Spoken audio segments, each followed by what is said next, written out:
Olá, seja bem-vindo à nossa aula número 2 do nosso curso de Gestão de Projetos Públicos, aqui direcionados ao setor público, especificamente aos municípios. Mas como eu já adiantei, pode ser também direcionado a qualquer ente público. Na aula número 1, nós vimos vários assuntos, as noções introdutórias sobre gestão de projetos. Identificamos que existe uma diferença entre planos, programas e projetos, como sendo planos de governo a longo prazo, e os planos eles não têm uma definição tão estanque em relação a recursos, em relação a prazos. Então eu posso ter um plano de melhoria na educação. Eu tenho as diretrizes gerais, eu tenho os objetivos gerais, eu tenho um objetivo a longo prazo e dentro desse grande plano eu vou incorporar os meus programas. Aí sim, os programas o que são? Programas são um conjunto de projetos, são vários projetos dentro de um programa. Então os programas eles já têm um horizonte de tempo um pouco mais definido, ele não é tão rígido quanto o projeto, mas ele já tem os indicadores que estabelecem ali uma linha de um desenho de um possível problema e uma possível solução. E os projetos, sim, aí os projetos ele tem um comprometimento com prazo, com objetivo, e aí com recursos, com equipes, é tudo muito mais delimitado, o horizonte de tempo já é definido, os projetos eles têm essa característica, tem que ter as pessoas que já trabalham definidas dentro do projeto, tem que ter um horizonte de tempo, tem que ter a entrega definida. Portanto, os projetos eles são muito mais detalhados. Então começa de cima para baixo. Temos lá o PPA, aí temos o plano, temos o programa e aí chegamos ao projeto. Identificamos também que os projetos têm um ciclo de vida que começa do início, depois planejamento, depois execução e controle e depois encerramento. Identificamos também que os projetos têm 10 áreas do conhecimento. Essas 10 áreas nós já identificamos.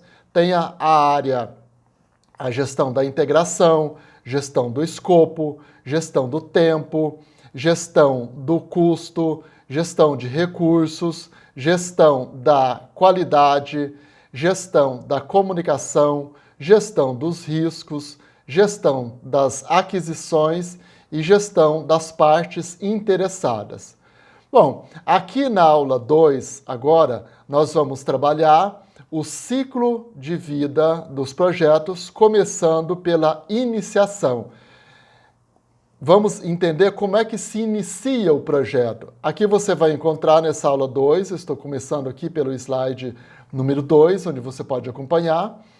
E aí, nessa aula 2, o nosso objetivo é compreender como se dá esse ciclo de início do projeto.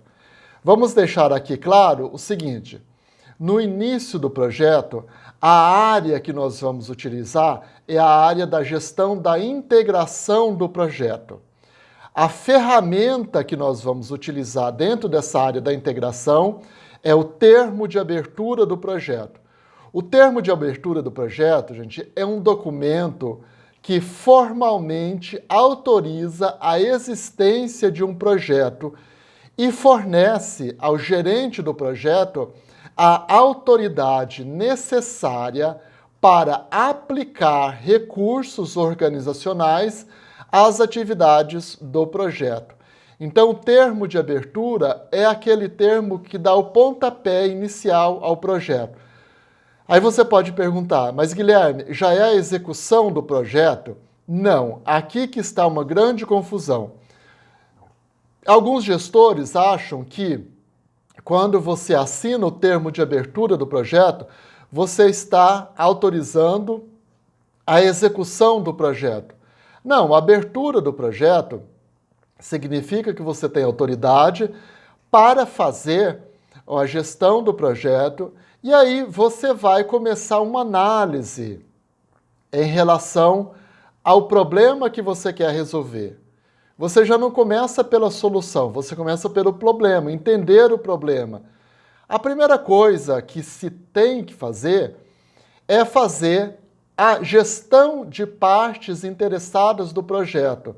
Essa é a área número 10 daquela lista de áreas que nós identificamos. A gestão de partes interessadas é a área que você vai entender quem é contra o projeto, quem tem interesse no projeto e quem é indiferente. A ferramenta que nós utilizamos, que o guia PMBOK propõe, é a ferramenta de análise das partes interessadas do projeto. É uma análise que tem um valor muito importante, porque você vai identificar os parceiros e os opositores. Então, analisa quem está a favor do projeto, quem é contra o projeto e quem é indiferente ao projeto. Isso é muito importante. O objetivo é trazer para o time dos favoráveis quem é contra e também quem é indiferente. Olha, se eu tenho um projeto que eu quero lançar aqui no meu município, eu tenho que saber quem é interessado. Essas partes interessadas precisam falar a mesma linguagem. Então, se você tem já uma grande quantidade de partes interessadas a favor do projeto, significa que o projeto tem grandes chances de ter sucesso. Agora, se você começa já com um negativo de partes interessadas, você tem que primeiro fazer um convencimento dessas partes que são contra para que elas passem a ser a favor. Isso se chama governabilidade. Essa governabilidade ela aparece em todos os pontos da sociedade. Então, por exemplo, se você tem uma governabilidade na Câmara dos Vereadores ou nas Assembleias Legislativas, fica muito mais fácil, concorda? Então, essas partes interessadas e também saber se a sociedade está a favor do projeto, se ela compreendeu o projeto, se ela está a fim de que se resolva aquele problema daquela forma. Muitas vezes nós encontramos isso em questões bem simples na sociedade.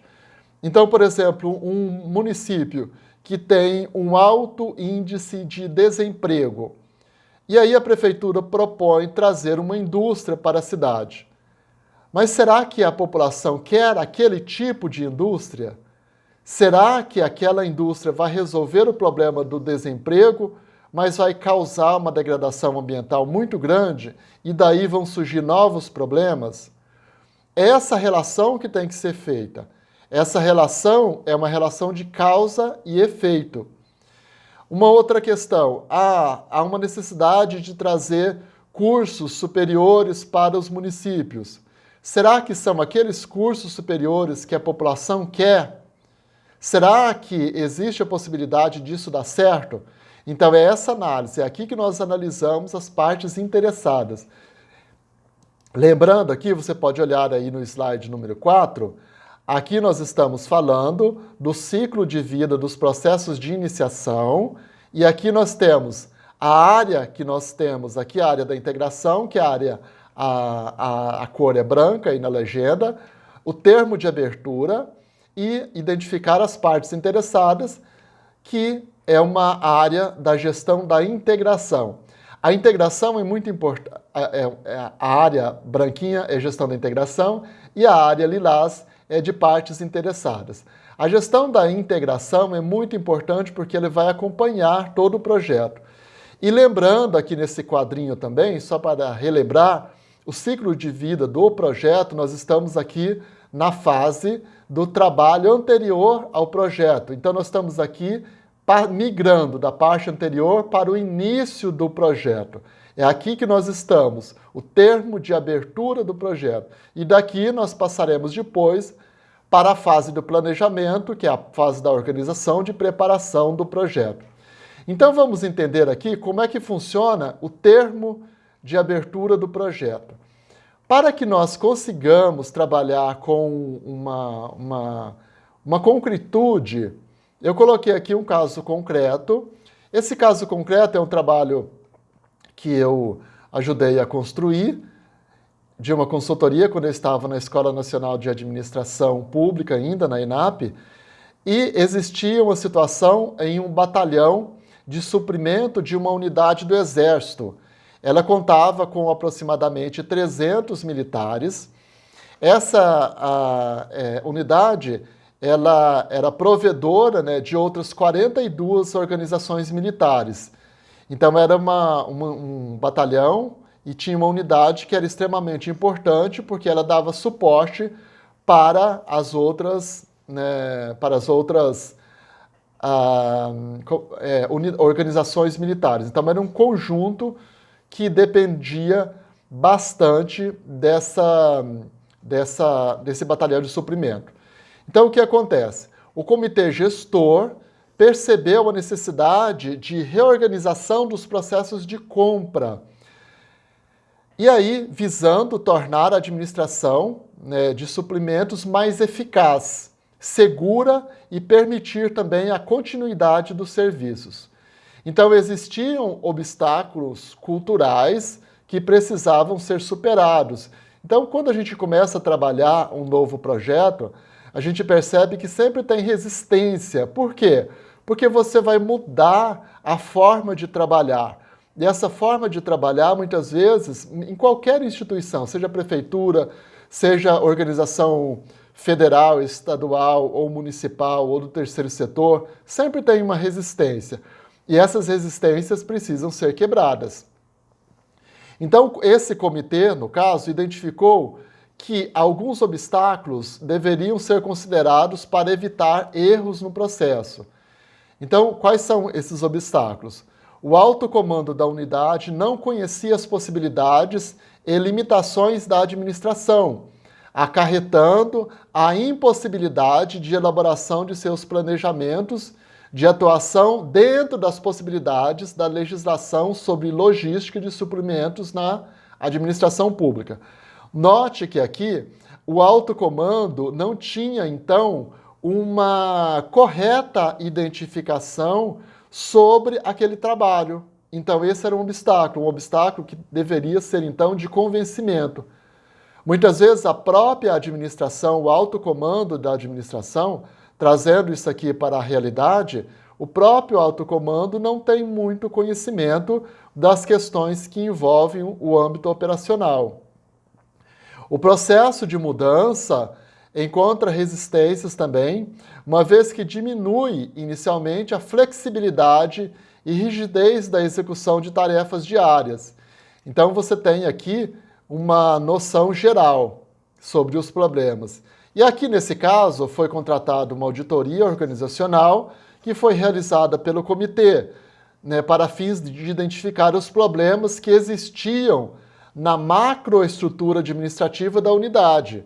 Então, os resultados aqui, os problemas encontrados foram, o primeiro deles, a interferência externa ao projeto. Então, os projetos estavam sendo executados, essa era a rotina dessa unidade. Os projetos estavam sendo executados, porém, os processos rotineiros tomavam muito mais espaço. Então, haviam reuniões, processo de formaturas, atrasos, missões extras que essa unidade deveria fazer que comprometiam os projetos. O que se percebe é que não tinha uma gestão de recursos e uma gestão de tempo bem definida. Num segundo grupo de problemas, estava a falta de planejamento das necessidades de material e também de serviço. Também existiam problemas com contratação de empresas não confiáveis, mudança de foco do comando mais rapidamente que a possibilidade de acompanhamento da administração, mudanças frequentes de última hora, precariedade do sistema de controle interno, a administração não assumia riscos constantemente. Essa administração, ela assumia riscos sem a fazer uma análise de risco, é isso. Um aumento constante das necessidades de materiais e serviços, falta de investimento em capacitação, mudança constante na legislação, falta de planejamento eficaz dos recursos financeiros, baseando em fatos e resultados, né, planejados. E, finalmente, a impunidade dos fornecedores que não cumpriam as atribuições das contratações. Então, esses eram os problemas que foram encontrados nessa unidade. Bom, aí eles começaram a fazer a gestão de projetos e o primeiro passo foi fazer o termo de abertura e a análise de partes interessadas. Eu vou colocar aqui um termo de abertura que eu utilizo. Esse termo de abertura, ele é um documento que o guia propõe e nós fazemos a customização. O guia, ele diz os elementos que o termo de abertura deve ter, mas esse quadradinho, esse formulário do jeito que está aí, é utilizado de acordo com cada instituição. Eu tenho um genérico que eu estou disponibilizando aqui, é o anexo 1.1, que vai ficar aqui disponível para vocês, que vocês podem aplicar no âmbito das instituições de vocês. Então, no termo de abertura do projeto, é como se fosse um formulário do próprio projeto, mas ele não é um formulário final, ele é apenas um termo de abertura. Depois ele vai sendo juntado com as próximas fases de planejamento, que é a próxima. Então vamos entender o que contém, quais são os elementos de um termo de abertura. Bom, primeiro ele tem o título do projeto, eu vou colocar aqui o formulário e depois você observa lá no anexo 1.2 que tem o termo de abertura aqui do caso dessa unidade militar preenchida. Então você tem aqui o título do projeto, tem o demandante do projeto. Demandante é de onde surgiu o projeto, qual foi a área. Então, é o batalhão que teve o início, quem demandou. Quem elaborou o projeto, a data de elaboração e a versão do projeto. Por que é importante colocar essas informações? Por quê? Então, por exemplo, versão de um projeto. Vamos supor que você executa esse projeto em 1 ano, depois você quer executar novamente o projeto em outra unidade. Aí é a versão número 2. Porque, como nós vimos na definição do projeto, o projeto tem uma entrega. É um conjunto de atividades interrelacionadas que ela tem uma entrega. Essa entrega ela tem um tempo, ela tem um orçamento, tem pessoal e tem um produto a ser entregue. Concorde que quando você entrega um projeto, ali você consumiu recurso, consumiu tempo e que isso não volta mais. Se você for fazer outro projeto, não é o mesmo projeto, mas é uma segunda versão do mesmo projeto. Porque você já gastou o tempo, você já gastou o recurso, você já gastou o talento daquelas pessoas que trabalhavam naquele projeto e, portanto, aquele projeto que você vai fazer, mesmo que ele seja um outro projeto igual, ele é apenas uma segunda versão, não é o mesmo projeto. Porque o projeto acontece uma única vez. Ele não é fluxo contínuo, como um programa. O projeto acontece uma única vez. Essa é a principal característica dele. Aqui, se você tem lá uma prefeitura, por exemplo, você pode fazer essa análise.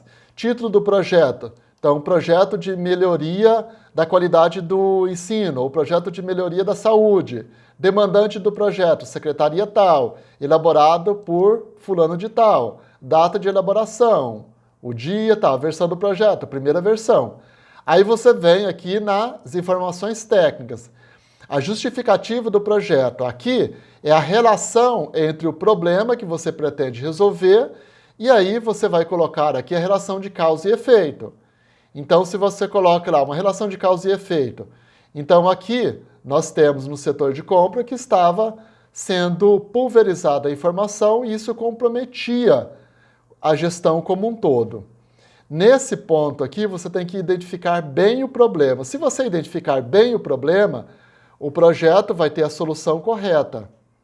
Mas aqui, gente, você não precisa, nesse termo de abertura, muitas vezes quando você começa a trabalhar um problema, você não tem ele bem diagramado ainda. Você vai ter a oportunidade de fazer isso lá na fase do planejamento. Importante que você coloque aqui na justificativa a maior quantidade possível de informações sobre o projeto, para que você possa fazer uma assertiva análise de relação de causa e efeito lá quando você for fazer o planejamento do projeto, que é o segundo ciclo. Bom, aqui continuando, você vai agora definir qual é o objetivo do projeto. Eu vou só dar um intervalinho aqui para que você possa descansar um pouco, senão o vídeo fica muito longo. E nós continuamos no segundo vídeo dessa segunda aula, logo em seguida. Um abraço e até mais. Tchau, tchau.